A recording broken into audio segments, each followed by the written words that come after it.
Λοιπόν, παιδιά, καλησπέρα. Είμαι ο Γιώργος.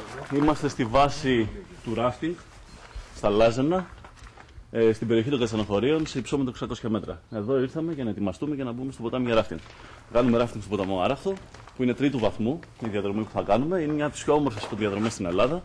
Περνάμε το καταπληκτικό φαράγγι του Αράχθου. Ο μόνος τρόπος να το δεις είναι με την βάρκα του ράφτινγκ. Οπότε, σιγά σιγά μπαίνουμε μέσα, ετοιμαζόμαστε, μπαίνουμε στολές και μπαίνουμε στο λεωφορείο να κατέβουμε.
Έχει πολύ κρύο σήμερα. Παρεμπιπτόντως πού είναι ο σκύλος μου? Έχει δει κανείς το σκύλο μου? Κάπου εδώ έτρεχε.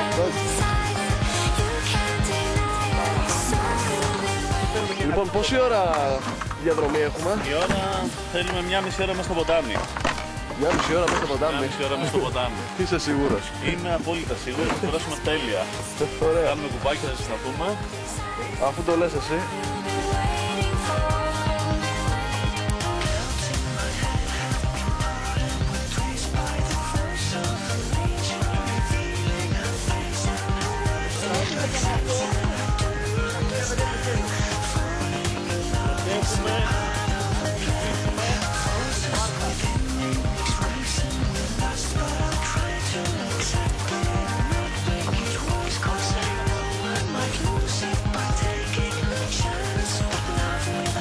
Καλημέρα σε όλους, καλώς ήρθατε. Λέγομαι Μανώλης. Κάνω ένα μάθημα τώρα στην κατάβαση, στο ποτάμι. Λοιπόν, αυτό το πράσινο του βιβλίου. Λοιπόν,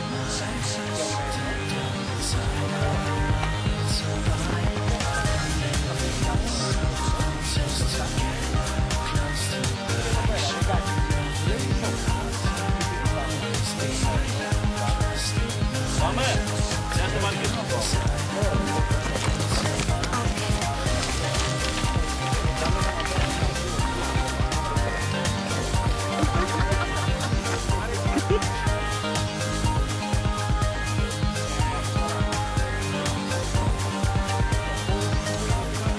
πάμε μπροστά.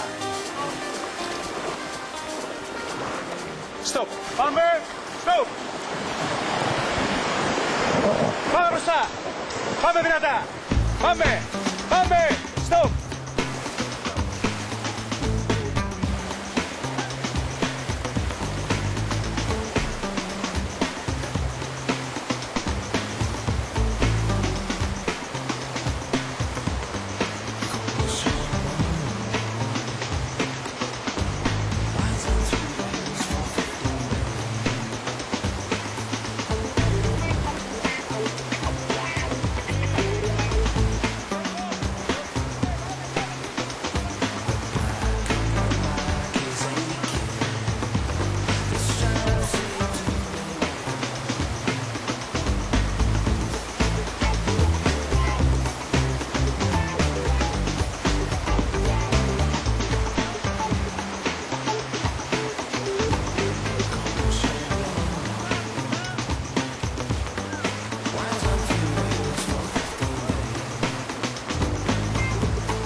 Εδώ, παιδιά, αποδεικνύεται τι πραγματικά τολμούν. Πίσω μου ο καταγράφτης Γλύφκης στο ποταμό Άραχτο. Η θερμοκρασία κοντά στο 0, η θερμοκρασία του νερού μάλλον κάτω από το 0. Εγώ λέω, παιδιά, να μην τολμήσω σήμερα να μπω μέσα. Τόσες φορές εγώ δεν βουτάω.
Είναι από τους καλύτερους ποταμούς και τους πιο όμορφους. για να ξεκινήσεις το rafting και για να το ανεβάσεις σε άλλα δύο επίπεδα. Δηλαδή μπορείς να φτάσεις μέχρι τρίτο και τετάρτο βαθμό. Και είναι από τα πιο όμορφα κομμάτια ποταμών που γίνονται rafting στην Ελλάδα, γιατί περνάς και το φαράκι του Αράχτου και μετά, αν θέλεις να συνεχίσεις για κάτι πιο δύσκολο, μπορείς να πας στο Καλαρίτικο, που ξεκινάει ανάμεσα από Καλαρίτικο και Σιράκο το ποτάμι και πέφτει στον Άραχτο, το οποίο και αυτό έχει ένα φοβερό φαράκι που μπορείς να το δεις μόνο από τη βάρκα του rafting. Θα μου λες κάποιος που έχει τις δυνάμεις και θέλει να ξεκινήσει από όσο το δυνατόν πιο ψηλά και να καταλήξει όσο το δυνατόν πιο χαμηλά, πόσες ώρες παίρνει αυτό το ταξίδι? Μπορεί να πάρει 4,5 ενδιαφέρουσες ώρες. Ναι. Εσείς από τη Μύκονο πώς περάσατε? Φανταστική διαδρομή. Μέσα στο φαράκι. Πρώτη φορά που κάνατε rafting? Θέλει τσαγάκι, καφέ. Τέταρτη φορά που κάνουμε προσωπικά rafting. Μάρη, θες και εσύ κάτι να πεις? Πολύ ωραία διαδρομή, δηλαδή μέσα από το φαράκι είναι... Λέω για το νερό, αν θέλει κάτι. Πού άλλο έχετε πάει? Στο Καλπενήσι, στο Σταυροπό. Στο Σταυροπό, άλλες 3 φορές. 3 φορές στον Σταυροπό, Και πώς φάνηκε τώρα? Φανταστική, μεγάλη διαδρομή, εύκολη, δεν είναι κάτι δύσκολο. Πάντως εσείς που είστε από τη Μύκονο πρέπει να είναι περίεργο το γεγονός ότι κάνετε διακοπές το χειμώνα. Εμείς μου πάντα οι διακοπές που θα πάρουμε να τις κάνουμε σε μέρη όχι τουριστικά, δηλαδή, εναλλακτικό τουρισμό. Έχει να κάνει και με το γεγονός ότι δουλεύετε σε ένα νησί που έχει μαζικό τουρισμό. Ναι. Εμείς δηλαδή όταν ξεκινήσαμε να κάνουμε διακοπές φέτος, επιλέξαμε μετά τις γιορτές, ώστε πάλι και εδώ που θα έρθουμε να μην έχει πολύ κόσμο. Δηλαδή, γιατί η πολύ φασαρία στο νησί είναι κουραστική για μας που είμαστε κάθε μέρα εκεί. Μανώλη, και για εσάς πώς είναι να δουλεύετε, εντάξει, 2-3 φορές, ίσως και παραπάνω τη εβδομάδα, δεν ξέρω. Μέσα έχει φύση. Αυτή η δουλειά για περισσότερους από εμάς, τους οδηγούς, είναι και μια ευχαρίστηση. Γιατί εναλλάσσουμε παραστάσεις δηλαδή με διαφορετικούς ανθρώπους. Είναι δουλειά που την αγαπάμε. Μας αρέσει πάρα πολύ η προσέγγιση του φυσικού περιβάλλοντος μέσα σε αυτό το φαράγγι, αλλά και σε άλλα σημεία όταν κάνουμε πεζοπορίες. Και γενικά ο κόσμος που έρχεται εδώ είναι πολύ θετικός και ορεξάτος να έρθεις σε επαφή με αυτό το ωραίο φυσικό περιβάλλον και να κάνει και αυτή τη δραστηριότητα. Πάμε μπροστά.